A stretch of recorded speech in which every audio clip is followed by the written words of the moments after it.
जय हिंद दोस्तों। देखो अभी हम लोग बात करने वाले हैं झारखंड पुलिस भर्ती 2024 दोस्तों, इसके जो फिजिकल होने वाले हैं, ठीक है। तो इसमें दोस्तों जो डॉक्यूमेंट्स, बहुत सारे भाई बहनों का कमेंट्स आने लगा कि डॉक्यूमेंट्स कैसे चाहिए, ऐसे चाहिए। देखो दोस्तों, डॉक्यूमेंट्स का जो फॉर्मेट है दोस्तों, जैसे जैसे मैं फॉर्मेट बताऊंगा उसके अकॉर्डिंग आपके फॉर्मेट्स होनी चाहिए, ठीक है। फिजिकल के दिन आप जाओगे तो आपके डॉक्यूमेंट्स मिलान होंगे, तो आपको ये फॉर्मेट चाहिए होंगे। तो आप देख लेना कि कौन कौन से डॉक्यूमेंट्स लगेंगे और कैसे आपके फॉर्मेट्स बने हुए हैं। अगर यदि नहीं बने हुए हैं तो अभी भी वक्त है, आप लोग बनवा सकते हो, ठीक है। चलिए दोस्तों वीडियो स्टार्ट करते हैं। लेकिन दोस्तों वीडियो स्टार्ट करने से पहले जो लोग भी भाई बहन आप लोग चैनल पर नए हो, आप लोग चैनल को लाइक सब्सक्राइब जरूर कर लेना, ताकि जो भी जॉब की इन्फॉर्मेशन आएगी, फिर चाहे ऐसे ट्रेंडिंग टॉपिक्स हो, आप लोग को वीडियो टाइम टू टाइम मिलती रहेगी, ठीक है। चलिए दोस्तों वीडियो स्टार्ट करते हैं। देखो दोस्तों, आवासीय और जाति प्रमाण पत्र आपके किस फॉर्मेट में होने चाहिए, अदर स्टेट वाले जो भी भाई बहन हैं उन्हें कौन कौन से डॉक्यूमेंट्स लगेंगे, ठीक है। और जिन भी भाई बहनों का सर्टिफिकेट में नाम गलती है या फिर आधार कार्ड में सही है, सर्टिफिकेट में आप लोग के नाम गलत होंगे, ठीक है, या फिर थोड़ा सा मिस स्पेलिंग होगी, तो वो उसके लिए क्या करना है, इन सारी चीज़ों के ऊपर डिस्कस करने वाले हैं, ठीक है। देखो दोस्तों, जाओगे आपकी हाइट मेजर की जाएगी, उसके बाद ऐसे बैठाया जाएगा 2 नंबर फोटो में, 3 नंबर फोटो में आपकी हर चीज़ मिलान की जाएगी दोस्तों। आपको मतलब आप जो भी आपने फॉर्म फिलअप करते वक्त जो भी चीज़ें डाली थी वो सारी चीज़ें मिलान की जाएगी। आपके मोल मार्क्स वगैरह भी, अगर जिन भी भाई बहनों ने अपना मोल मार्क्स डाला हुआ है वहाँ पे जाओगे, कहीं और मिलेगा मोल मार्क्स, तो आप लोग बाहर कर दिए जा सकते हो, ठीक है। अगला दोस्तों देखो, हर चीज़ मैच किया जाएगा, ठीक है। तो ये देख लेना आप लोग, ये तो मैंने ब्रीफ दे दिया था, हालांकि मुझे ये वीडियो बनानी नहीं चाहिए थी, लेकिन दोस्तों इतने सारे कमेंट्स आने लगे तो सोचा एक सेपरेट ही वीडियो इसके ऊपर बना देता हूँ डॉक्यूमेंट्स के ऊपर, ठीक है। थोड़ा सा वॉइस का इशू आ सकता है, तो आप लोग थोड़ा सा कोऑपरेट करोगे। अभी मैं उस जगह पे वीडियो नहीं शूट कर रहा हूँ जहाँ से करना चाहिए मुझे, ठीक है। देखो दोस्तों, सबसे पहले बात करते हैं दोस्तों डॉक्यूमेंट्स फॉर्मेट, आवासीय और जाति प्रमाण पत्र, ठीक है, रेसिडेंशियल एंड कास्ट सर्टिफिकेट, ठीक है। आवासीय प्रमाण पत्र दोस्तों, आपको सबसे पहले तो देखो ऐसे, ये जो है ना दोस्तों SDO, ध्यान रखना, ये वाली जो है SDO, ठीक है, SDO सब डिविजनल ऑफिसर की आपकी होनी चाहिए, ठीक है। ये होना चाहिए आवासीय का फॉर्मेट।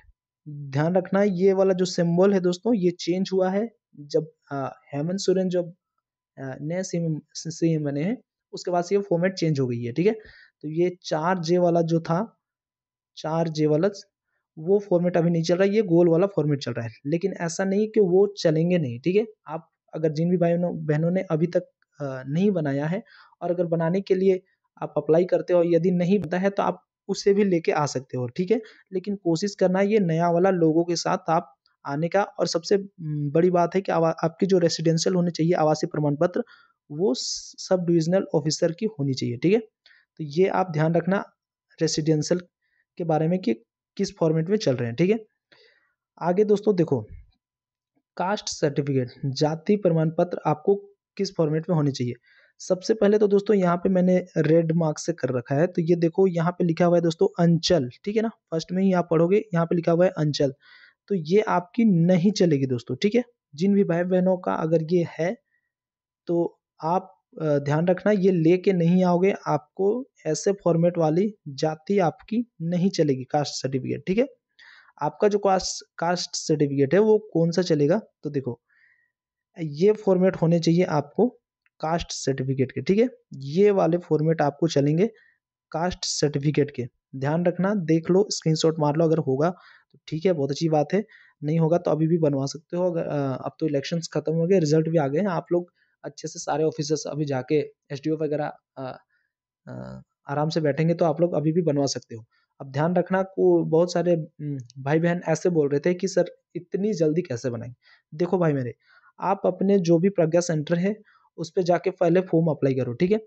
एक से अपने आप साथ में वहीं रह के आप अपना फॉर्म का फिलअप कराओ, वहाँ से अपना जो टोकन नंबर है वो टोकन नंबर आप ले लो, ठीक है।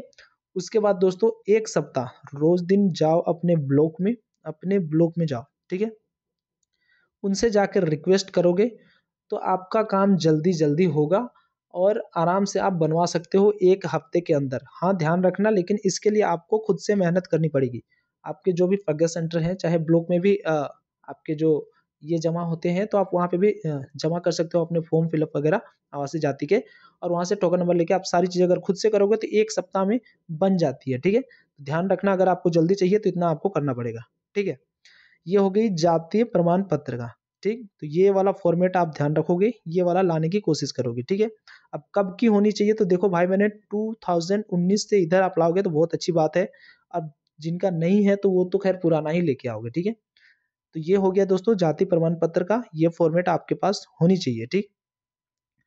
आगे बात करते हैं दोस्तों, देखो जिन भी भाई बहनों को एज में छूट चाहिए, ठीक है, जैसे ST SC भाई बहनों का भी एज में जिन्हें रिलैक्सेशन चाहिए, EWS वाले भाई बहनों को भी एज में रिलैक्सेशन चाहिए, या फिर OBC भाई बहनों को एज में रिलैक्सेशन चाहिए, तो उन्हें ये सर्टिफिकेट बनाना पड़ेगा। ध्यान रखना, ये OBC का एक फॉर्मेट मैंने बनाया है।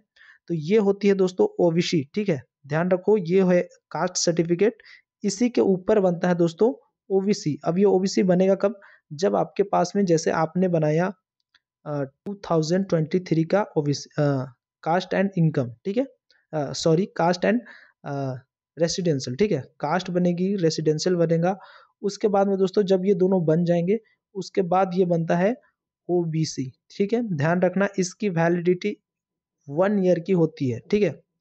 1 ईयर की होती है दोस्तों जब ये OBC बनता है तब।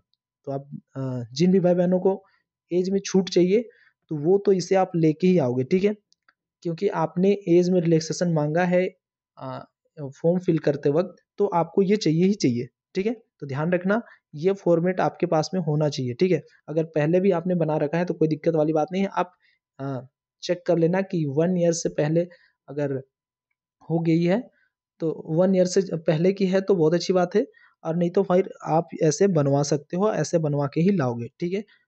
आगे बात करते हैं दोस्तों, देखो हाँ, अदर स्टेट वाले जो भी है भाई बहन, उनको कौन कौन से डॉक्यूमेंट्स लगेंगे। देखो भाई मेरे, जो भी भाई बहन है, जैसे यूपी से है, इसमें बिहार से हैं, और भी एक दो स्टेट अलग से ही है दोस्तों, तो वो लोग ने भी उन भाई बहनों ने भी फॉर्म फिल कर रखा है, ठीक है। तो उन्हें चाहिए ओनली 10th की मार्कशीट, उनका जो रेसिडेंशियल है वो, क्योंकि उन्हीं से पता चलेगा कि आप किस स्टेट से बिलोंग करते हो, कहाँ से आपका घर है, ठीक है। 4 पासपोर्ट साइज फोटो, आधार कार्ड या पैन कार्ड, ये दोनों में से कोई एक होनी चाहिए आपके पास, ठीक है। आप लोग जनरल में काउंट किए जाओगे, ठीक है। जो भी भाई बहन जो भी एस्पिरेंट हो, आप लोग अदर स्टेट वाले भाई बहन, आप लोग जनरल में काउंट किए जाओगे, तो आपके पास में ये मस्ट होनी चाहिए। 10th की मार्कशीट, आवासीय प्रमाण पत्र, 4 पासपोर्ट साइज फोटो, और आधार कार्ड या पैन कार्ड, दोनों में से कोई एक, ठीक है। और इसके अलावा अगर आपने 10th के बाद में आपने फॉर्म फिल करते वक्त, जैसे कोई भाई बहन ग्रेजुएशन भी डाल रखा होगा, मान के चलो एक्स्ट्रा ऑप्शन भी दिया था, तो अगर डाले होगे तो वो भी आप सर्टिफिकेट लेके आओगे, ठीक है। ये हो गई दोस्तों अदर स्टेट वाले भाई बहनों के लिए। अब बात करते हैं दोस्तों, देखो थोड़ा सा ये, हाँ, जैसे दोस्तों देखो, जिन भी भाई बहनों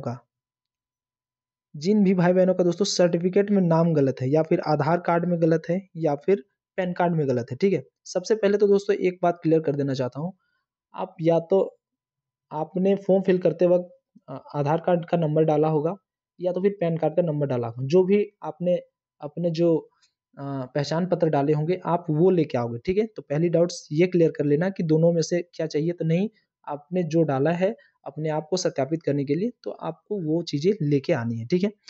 देखो दोस्तों, बहुत सारे भाई बहनों का डाउट्स था कि सर मेरे सर्टिफिकेट वगैरह नहीं है अभी, ठीक है। तो देखो ये 10th की वैकेंसी थी, ठीक है। जिन भी भाई बहनों का अगर सर्टिफिकेट में नाम गलत है, ठीक है, तो सबसे पहले दोस्तों देखो 10th में 2 सर्टिफिकेट मिलते हैं, एक जिसमें मार्कशीट इंटर है, और एक जिसमें ये जो बड़ा वाला फॉर्मेट, ठीक है, ये मेन सर्टिफिकेट, ये इसमें आपकी मार्कशीट शो होती है, ठीक है। अब जैसे उन्होंने कहा कि ये सर्टिफिकेट वगैरह उन्होंने अपने जैक वाला ऑफिस चाहे जहाँ भी है वहाँ जमा कर दिया, ठीक है। अगर जिनके पास ये मार्कशीट नहीं है, सबसे पहले तो वो भाई बहन सुनो, जिनके पास मान के चलो ये वाली गुम हो गई है, तो वो आप ये वाला ला सकते हो, ठीक है। तो पहला डाउट्स ये क्लियर करो कि जिनके पास सारी चीज़ें हैं, अगर ये गुम हो गई है, चाहे ये गुम हो गया है तो आप इसे ला सकते हो, चाहे ये गुम हो गई तो आप इसे ला सकते हो, ठीक है। तो ये हो गया पहली बात। दूसरी बात, अगर मान के चलो आपके सर्टिफिकेट में नाम करेक्शन कराने हैं, ठीक है, तो आप क्या करोगे।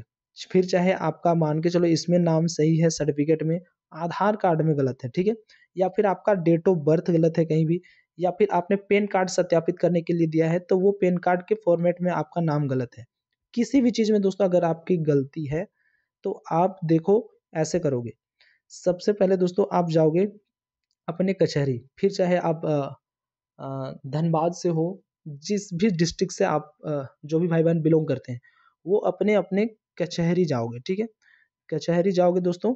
उसके बाद में आप वहाँ से, ये नोटरी होती है दोस्तों, वहाँ पे बहुत सारे वकील बैठते हैं, ठीक है ना, ऐसे नोटरी वाले मिल जाएंगे टाइपिंग करते हुए। तो आप उनसे जाके बोलोगे कि मेरा ये नाम सर्टिफिकेट में गलत है और पैन कार्ड में ऐसे है। तो वो भाई बहन वहाँ पे जाओगे, वो 200 से 300 रुपये लगेंगे आपके, आधे घंटे में आपकी काम हो जाएगी, ठीक है। तो वो आप ज़रूर लेते लाओगे, क्योंकि दोस्तों जब भी आप यहाँ फिजिकल देने आओगे तो वहाँ पे आपको पूछा जाएगा कि आपका नाम मिस स्पेलिंग ऐसे है वैसे है, तो वहाँ पे आप शो कर पाओगे कि हाँ मुझे भारत सरकार की ओर से मैंने ये करा रखा है, मेरी ये चीज़ें ठीक है, लेकिन कुछ त्रुटिवश ऐसे मिस स्पेलिंग हो गई है, ठीक है। तो ये नोटरी उसी के लिए होती है कि आपके अगर नाम सर्टिफिकेट में सही है या फिर आधार कार्ड में गलत है, तो वो पता चलता है कि हाँ वो उसे सारी चीज़ें देख के उन्होंने सत्यापित कर दिया है कि ये लड़का सही है, इसके माता-पिता ये वो सही है, ठीक है। तो ये नोटरी कराने का मतलब सिर्फ़ यही होता है, ठीक है। तो आप अच्छे से जाओगे और ये करा लोगे। फिर चाहे कोई भी डाउट्स मतलब जिन जहाँ पे भी आपकी गलती होगी, वो सारी चीज़ें, जिस भी चीज़ फ़ील्ड में गलती होगी, जैसे सर्टिफ़िकेट को लेके हुआ या फिर आपने सर्टिफ़िकेट जमा कर रखा है, तो आप लोग ऐसा करोगे कि जो भी सर्टिफ़िकेट वगैरह होंगे उनका आप ज़ेरॉक्स लेके आओगे, ठीक है? और यहाँ पे कराओगे। अगर गलती हो गई है डॉक्यूमेंट्स में तो आप ये नोटरी ज़रूर करा लेना। अगर नहीं कराओगे तो हो सकता है दोस्तों आप लोग को वहाँ से फिज़िकल देने भी नहीं दिया जाएगा, ठीक है?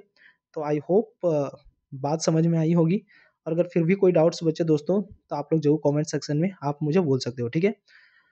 चलिए दोस्तों, अभी के लिए इतना ही, मिलते हैं नेक्स्ट वीडियो में, तब तक के लिए जय हिंद, जय भारत।